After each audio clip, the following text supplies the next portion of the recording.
Am I crazy? HDB prices may rise because of rising interest rates? Yes, I'll say that again. HDB prices may rise because of rising interest rates. Stay with me to find out why. All right, settle down. Good. Let's begin. Since the US Fed started raising rates over the past year, interest rates have exploded. Mortgage fixed rates in Singapore have gone as high as 4.5% per annum, which is the highest in 20 years. Installments are rising fast, and according to a report released by OCBC, 40% of Singaporeans face some difficulties in paying off their mortgage loans. I really hope you are not one of them.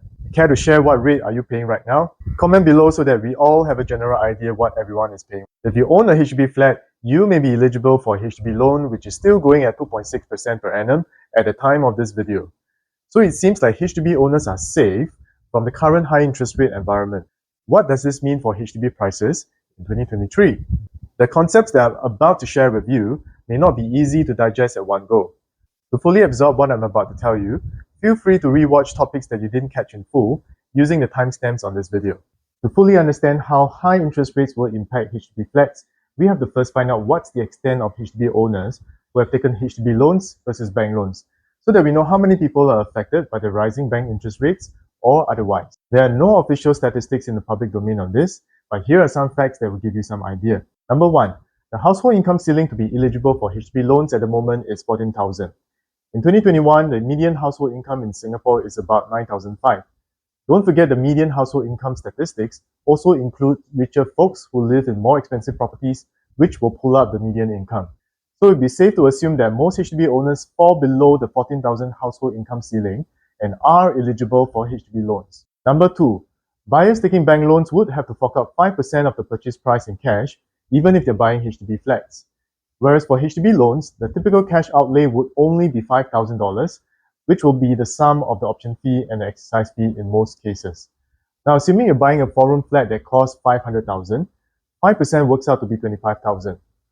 Would you prefer to fork out $5,000 or $25,000 in cash? The choice is clear. Number 3, HDB buyers who qualify for HDB loans are not limited to very low-price HDB flats. To put things in perspective, if you take a 25-year loan at the maximum income of $14,000, your maximum loan is about $800,000. Now, assuming you have a combined CPF ordinary account balance of $100,000, your max budget would be around $900,000. That will allow you to buy more than 80% of all the HDB flats in Singapore. In other words, except for $1 million HDB flats, which are rarer than they appear to be, most buyers can take HDB loans to buy most types of HDB flats in Singapore.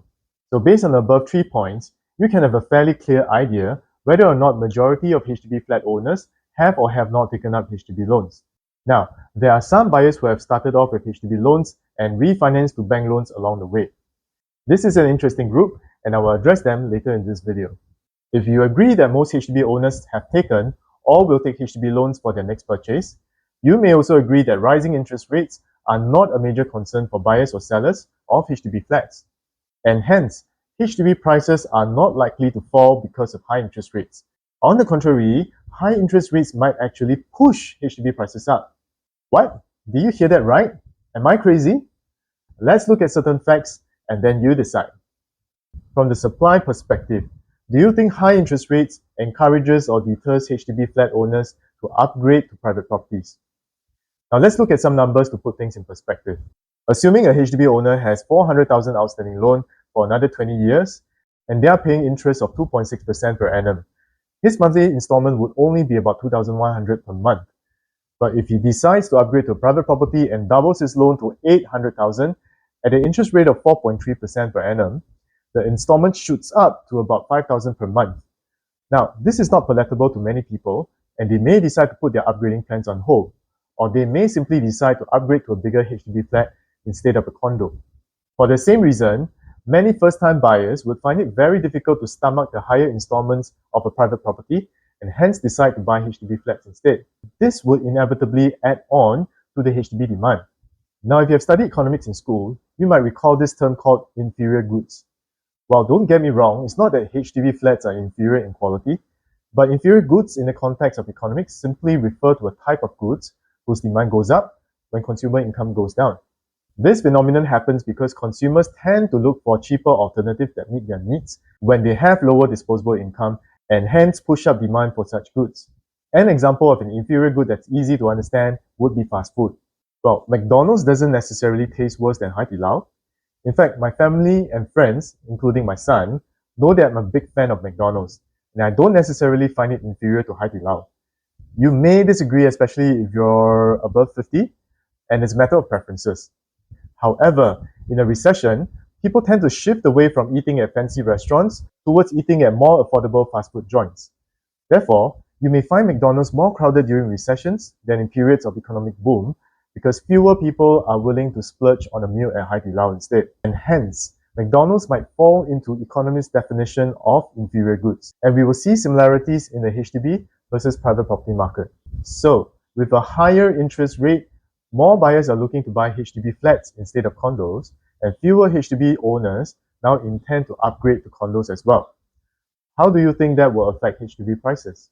As I mentioned earlier, there is also a substantial group of HDB owners who have refinanced their loans with a bank a few years ago because bank rates were much lower then. Unfortunately, if such loans are now due for refinancing, they will see a huge jump in installments and they can't turn back and reapply for a HDB loan. So that's the time when many people will say, I told you so. Hopefully, you don't belong to this group. But if you do, there's something you can do to get back your 2.6% per annum. And this is the simple solution for you. If you upgrade or downgrade to another HDB flat right now, you can once again apply for HDB loans if you meet all of its eligibility criteria. But of course, there must be other compelling reasons to buy and sell your flat, but this might be the final push for you to make your decision. Whatever I've shared with you earlier in this video is based on the assumption that HDB loans will remain at 2.6% per annum in 2023. Things will change drastically if HDB loans start to catch up with bank loan rates. And in my next video, I will share with you how interest rates for HDB loans are determined and reliable predictions on how they will change over the next few months. Subscribe to my channel and ping the notification bell to get an alert when my next video is ready. How to subscribe? Oh, it's somewhere around here or here. Now before I go, remember to rewatch the sections in this video that are a little bit more complicated to fully understand how the high interest rate environment will impact you and how can you use that to your advantage. My name is William and I'll see you in my next episode.